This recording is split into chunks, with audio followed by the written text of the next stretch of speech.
예수 그리스도께서 갈보리 산에서 하나님을 적극적으로 그리고 능동적으로 이렇게 순종하셨다는 것을 우리가 기억해야겠습니다.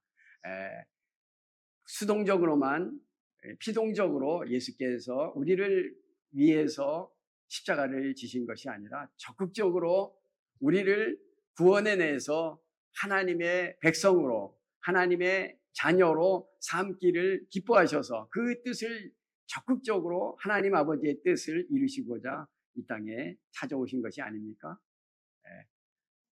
나의 양식은 나를 보내신 이의 뜻을 행하는 것과 그의 일을 온전히 이루는 것이라고 예수께서 말씀하신 것과 같습니다.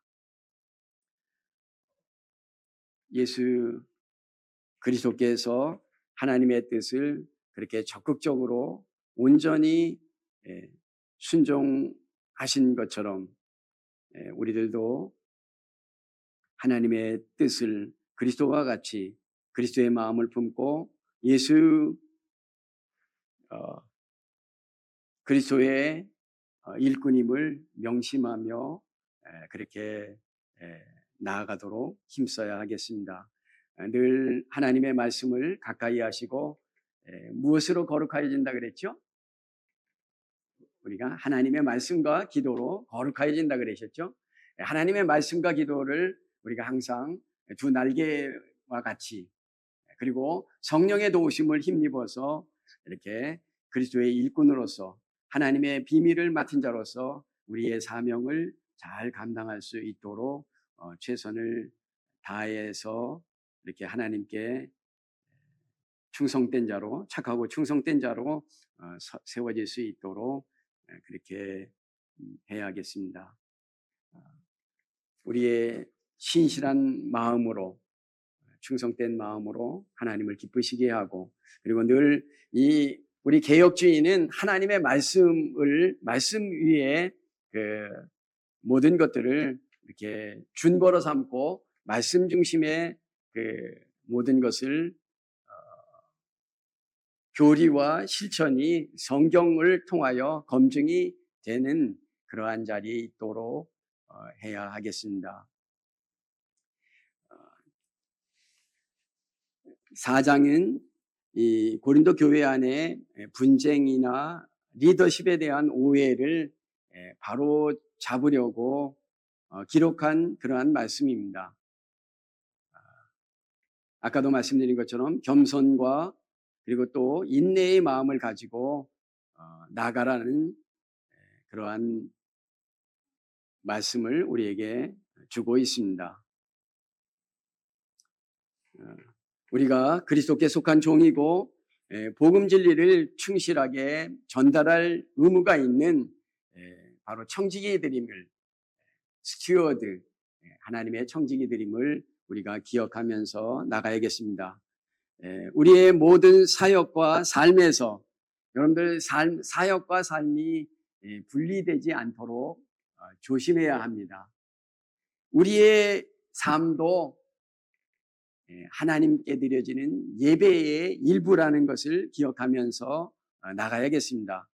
모든 영역에서 사람의 인정이나 성공을 구하는 것이 아니라 우리가 하나님 앞에 얼마나 신실했는가, 하나님 앞에 얼마나 충성했는가 그런 마음 자세, 우리가 몸으로 행하는 것도 그렇고 우리의 마음으로도 신실하게 주님을 이렇게 섬기며 나갈 수 있도록 해야겠습니다. 여러분들 개혁주의가 바로 개혁주의는 모든 영역에서 하나님의 주권을 인정하는 것입니다. 개혁주의에 대해서 좀 자세히 좀 이야기를 드리려고 하는데요.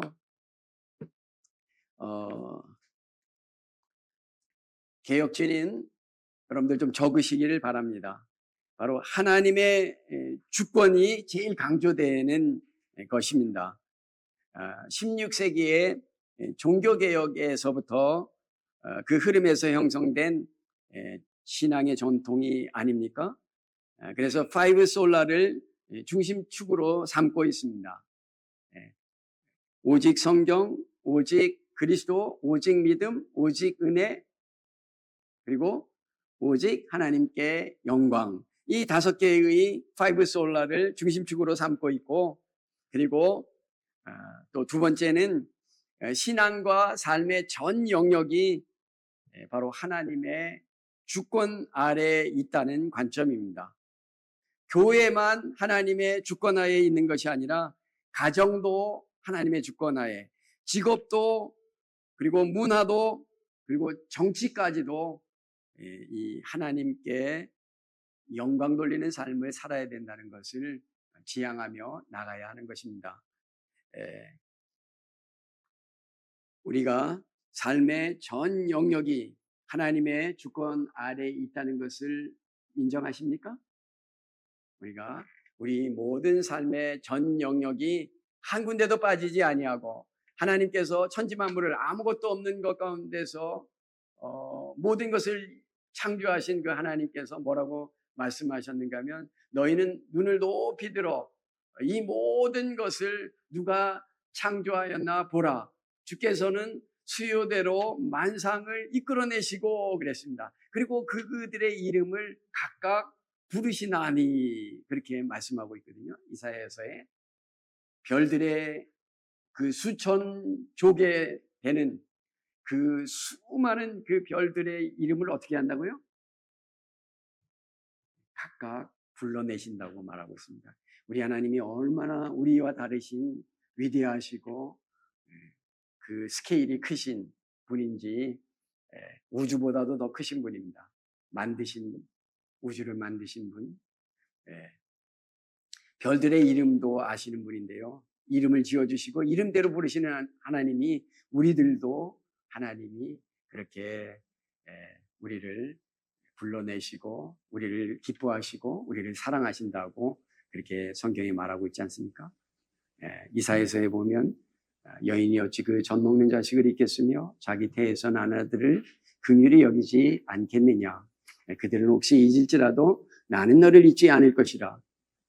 내가 너를 내 손바닥에 새겼고, 그리고 뭐가 앞에 있다 그랬습니까?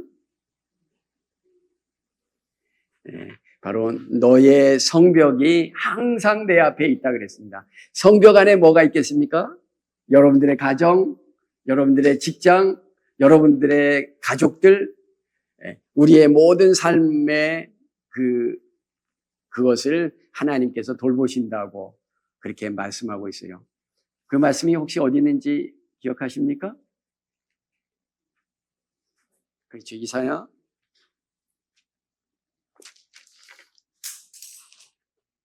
이사야 49장 15절 16절 여러분들 표시해 놓으시고 기억하시기를 바랍니다. 하나님이 오늘 우리에게 하시는 말씀으로, 레마의 말씀으로 받고 같이 한번 읽어봅시다. 15절 16절 다 같이 한번 읽어봅시다. 시작. 여인이 어찌 그 젖 먹는 자식을 잊겠으며 자기 태에서 난 아들을 긍휼히 여기지 않겠느냐. 그들은 혹시 잊을지라도 나는 너를 잊지 아니할 것이라. 내가 너를 내 손바닥에 새겼고 너의 성벽이 항상 내 앞에 있나니. 우리를 주님의 손바닥에 새겼고 우리의 성벽을 항상 바라보시고 우리를 보호해 주시겠다고 그렇게 약속해 주십니다. 그 말씀을 자주자주 묵상하시면서 하나님의 그 은혜와 사랑을 감사하며 나가는 우리가 됐으면 좋겠습니다. 개혁주의는 우리의 신앙뿐만 아니라 우리의 삶의 전 영역이 어디 아래에 있다고요? 바로 하나님 주권 아래에 있다는 것을 믿는 그러한 신앙이고, 그리고 신조입니다. 이 개혁주의, 바로 개혁주의는 바로 성경주의입니다. 성경이 말하는, 그리고 초대교회가 믿었던, 중세시대 때의 교회가 그 교황주의로 잘못 나갔던 것을 다시 고치려고, 개혁하려고 일으켰던 종교개혁의 그 모토가 바로 이 개혁주의입니다. 그러므로 우리는 이 개혁주의적인 입장을 보수주의적이고 그리고 개혁주의라는 것을 잊지 말고 우리가 이 가운데 굳게 서야 되겠습니다.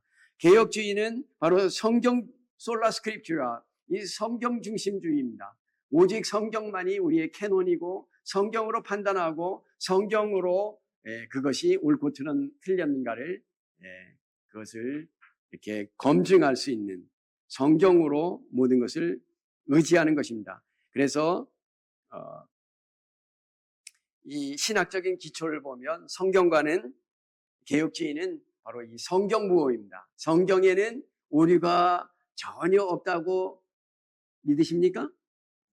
우리가 성경에는 하나님께서 영감하여 주셨기 때문에 무려 1600년간에 걸쳐서 40명의 그 선지자들이 하나님의 사람들이 기록했지만 하나님의 영으로 영감해서 한 주제에 관하여 그렇게 쓴 하나님이 성령으로 무오하게 기록되어서 우리에게 전수해 주신 것임을 우리가 믿고 나가야겠습니다. 성경과는 성경무호이고 그리고 이 성경은 바로 신앙과 삶의 절대적인 규범이라고 믿고 나가는 것입니다. 한번 해보시죠. 신앙과 삶의 절대적인 규범.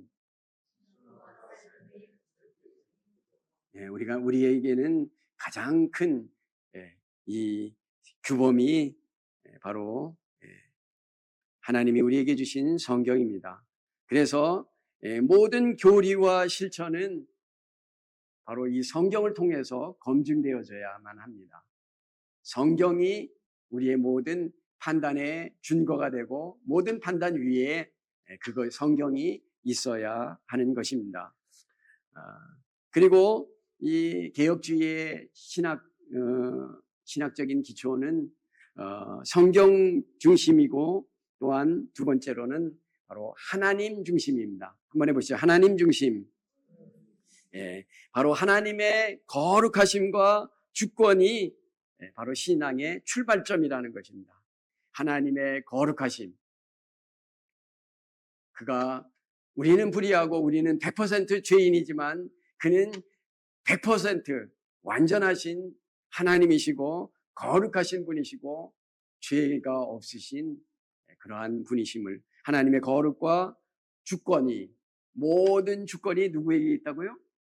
바로 하나님께 있는 것을 인정하는 것이 그것이 바로 하나님 중심의 우리의 신앙의 출발점인 것입니다. 그러므로 우리의 모든 목표, 목적은 무엇이 되어야 되겠습니까? 바로 그 하나님께 영광 돌리는 것이 우리의 목표이고 목적이 되고 그리고 우리의 삶의 최우선 순위가 되어야 하는 것입니다. 하나님의 영광을 최우선으로 삼고 여러 가지 일들을 행하시기 바랍니다. 주님을 잊지 아니하고 하나님 중심의 삶을 살아가야 합니다. 우리는 자주자주 실패하고 넘어지는데요. 그렇다고 낙심할 필요가 없습니다. 우리가 어떤 노력이나 성취를 통해서 하나님께 영광 돌린다고 그렇게 생각하기가 쉬운데, 근데 정작 중요한 것은 우리가 어떤 노력이나 성취 이런 것이 아니라 바로 하나님을 향한 방향입니다.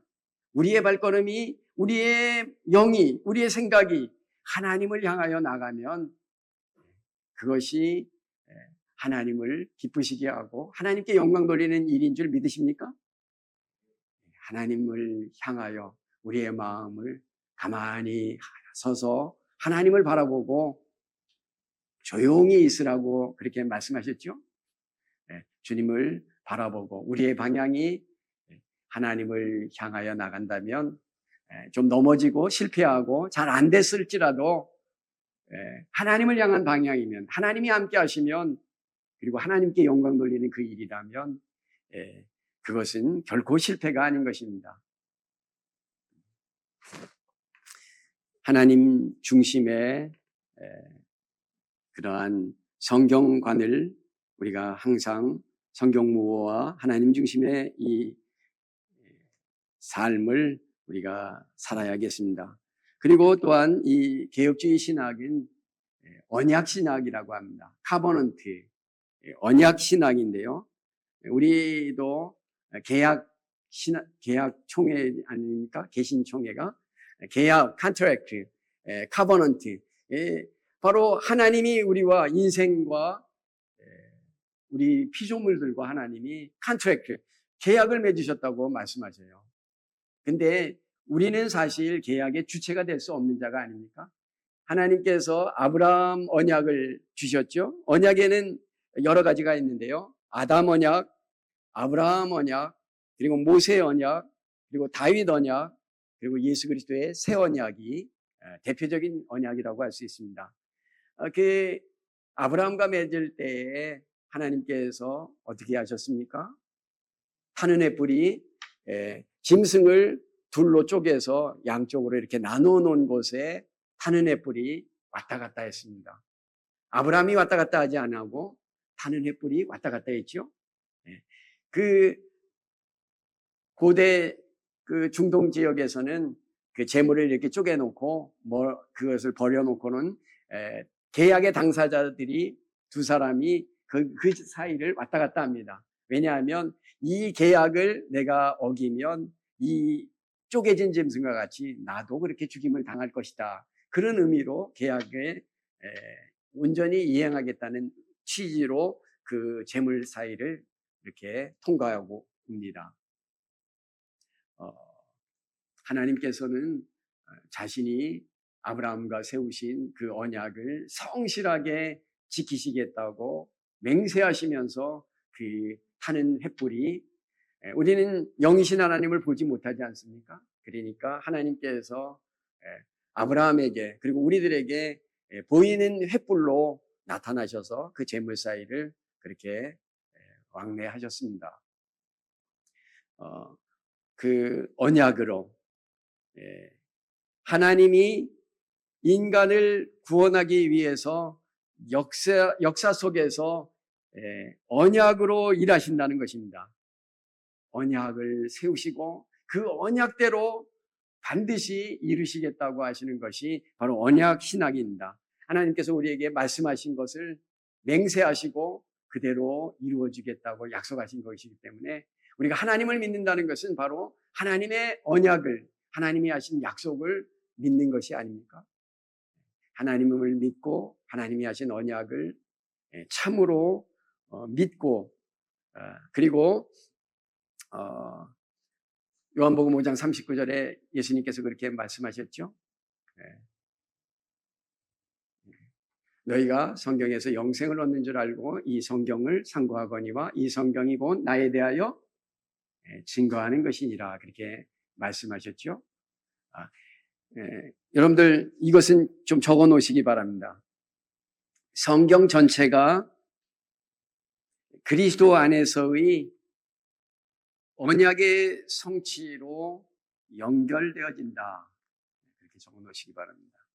성경 전체는 창세기서부터 창세기 1장 1절에서부터 그리고 요한계시록 마지막 장까지 22장까지 그 모든 성경 전체가 그리스도 안에서의 언약 성취로 연결되어지는 것입니다.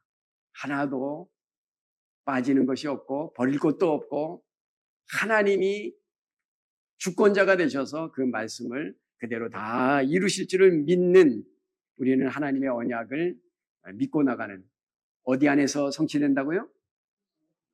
바로 그리스도 안에서 성취되는 것을 믿고 나가는 것입니다. 개혁주의는 또한 주의 피로 값주고 사신 교회를 아주 중요하게 여깁니다. 교회를 중요하게 여기시고 주께서 그의 피로 이 땅에 천례의 교회를 에클레시아를 이렇게 세우셨습니다. 그러므로 교회들은 단점들이 많음에도 불구하고 이 세 가지는 항상 교회의 표지로 그것을 갖고 가야 됩니다. 그 세 가지가 뭐죠? 말씀의 바른 선포, 그리고 두 번째는 성례의 바른 집행. 그리고 세 번째가 뭡니까? 요즘 교회에서 잘 안 하는 거? 그렇죠. 권징의 신실한 시행. 이 세 가지가 교회에서 꼭 시행되어져야 하는 세 가지 요소입니다.